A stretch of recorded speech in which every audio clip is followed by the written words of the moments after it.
Capítulo 9. Elizabeth passou a maior parte da noite no quarto da irmã e de manhã teve o prazer de poder enfim mandar respostas mais tranquilizadoras aos recados que receberá muito cedo de Mr. Bingley por intermédio de uma criada e, algum tempo depois, pelas elegantes damas de companhia das irmãs do dono da casa.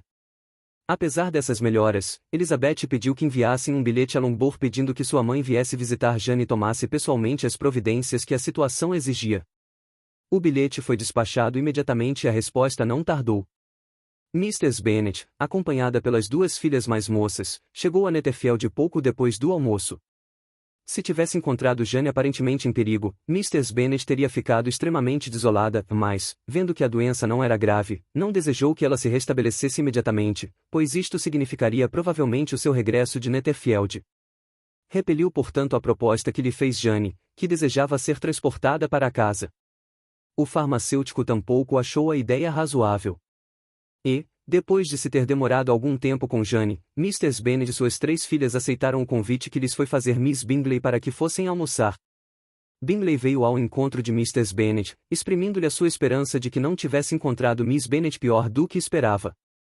Realmente, encontrei-a pior do que esperava, respondeu Mrs. Bennet. O seu estado não permite que ela seja transportada.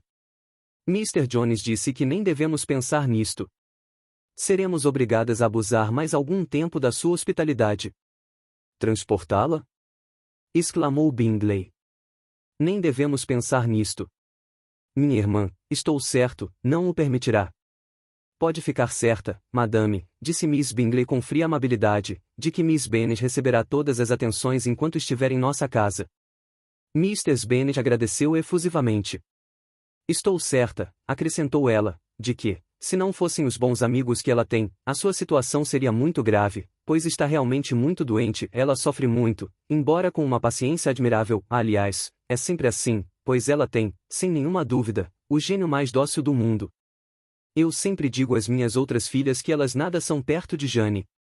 O quarto em que ela está, Mr. Bingley, é muito agradável e tem uma encantadora vista sobre a aldeia principal. Não conheço outro lugar no país que seja tão agradável quanto Netherfield. Espero que o senhor não se apresse a abandoná-lo, embora o tenha alugado por pouco tempo. Tudo o que faço, replicou ele, é às pressas, e portanto, se resolvesse deixar Netherfield, eu o faria provavelmente em 5 minutos. Isto é exatamente o que eu supunha da sua parte, disse Elizabeth. Está começando a compreender-me? Exclamou ele, virando-se para Elizabeth. Compreendo-o perfeitamente. Desejaria poder aceitar a sua declaração como um elogio, mas acho que ser tão transparente é lamentável. Em geral é assim, mas não se segue necessariamente que um caráter profundo e complicado seja mais estimável do que o seu. Lizzie, gritou a mãe, lembre-se de onde está e não se precipite como se estivesse em casa. Não sabia, continuou Bingley imediatamente, que a senhorita era tão grande estudiosa dos caracteres. Deve ser um estudo absorvente. Sim, mas os caracteres complexos são os mais interessantes. Pelo menos têm a vantagem de ser complicados. O campo, disse Darcy, oferece em geral poucos exemplares para um tal estudo. A sociedade em que nos movemos no campo é em geral muito limitada e monótona. Mas as pessoas em si mudam tanto que sempre existe nelas alguma coisa de novo a observar. Realmente, exclamou Mrs. Bennet, ofendida pela maneira como ele se referia aos moradores do campo. Asseguro-lhes que existe tanta monotonia na cidade como no campo. Todos ficaram surpresos e Darcy, depois de fitá-lo um instante, virou-se para o outro lado em silêncio. Mrs. Bennet, que imaginou ter ganhado uma vitória completa sobre o outro, continuou, triunfante. Não vejo em que Londres tenha tão grande vantagem sobre o campo, exceto quanto às lojas e lugares públicos. O campo é muito mais agradável, não é, Mr. Bingley? Quando estou no campo, respondeu este, nunca desejo ir embora. E quando estou na cidade acontece a mesma coisa. Cada lugar tem as suas vantagens. Sinto-me igualmente bem em ambos. Sim, isto é porque o senhor tem boa vontade. Mas aquele gentleman, disse ela, olhando para Darcy, parece que detesta o campo. Está enganada, mamãe, disse Elizabeth, envergonhada com a simplicidade da mãe. Você não compreendeu Mr. Darcy. Ele quis apenas dizer que não há tão grande variedade de tipos no campo quanto na cidade. E você tem de reconhecer que isto é verdade. Certamente, meu bem, ninguém disse o contrário. Mas quanto ao pequeno número de pessoas que moram nesta redondeza, creio que existem poucas regiões mais habitadas. Sei que nos damos com 24 famílias. Se não fosse a sua vontade de agradar Elizabeth, Bingley teria estourado de rir. Sua irmã foi menos delicada e lançou para Mr. Darcy um olhar acompanhado de um sorriso muito expressivo.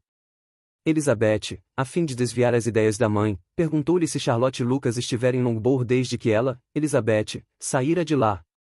Sim, Charlotte veio ontem com o pai. Que homem agradável este Sir Williams, não acha, Mr. Bingley? É um homem tão moderno, tão educado, tão gentil.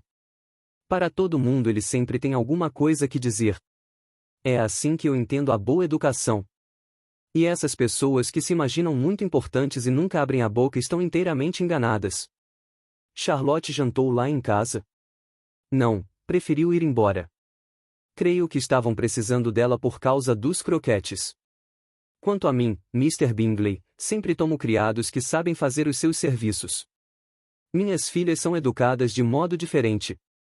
Mas cada um sabe o que faz. E as meninas Lucas são realmente muito boas meninas, posso lhe assegurar. É pena que não sejam bonitas. Não que eu ache Charlotte assim tão feia, mas também ela é nossa amiga particular. Ela parece uma moça muito agradável, disse Bingley. Oh, de certo, mas o senhor precisa reconhecer que ela é muito pouco graciosa.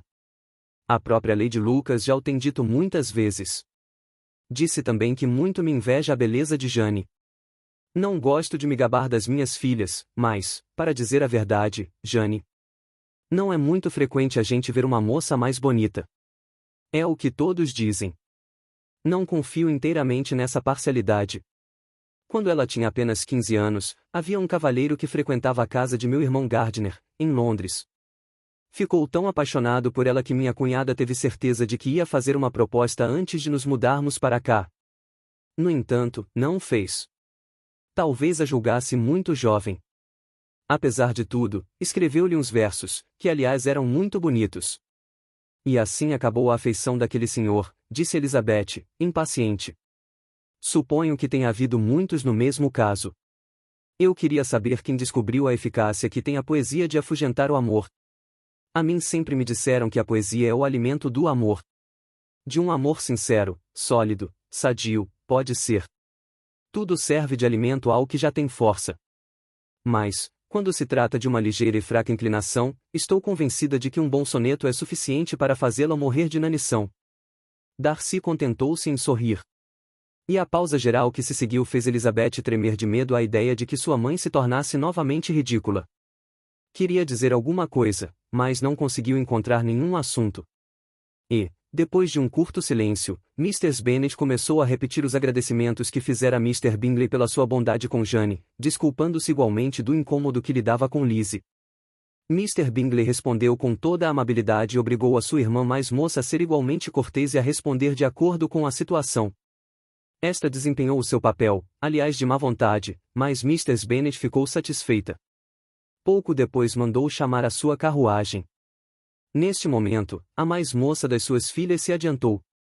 Kit e Lydia, as duas filhas menores, tinham conversado em voz baixa uma com a outra durante toda a visita.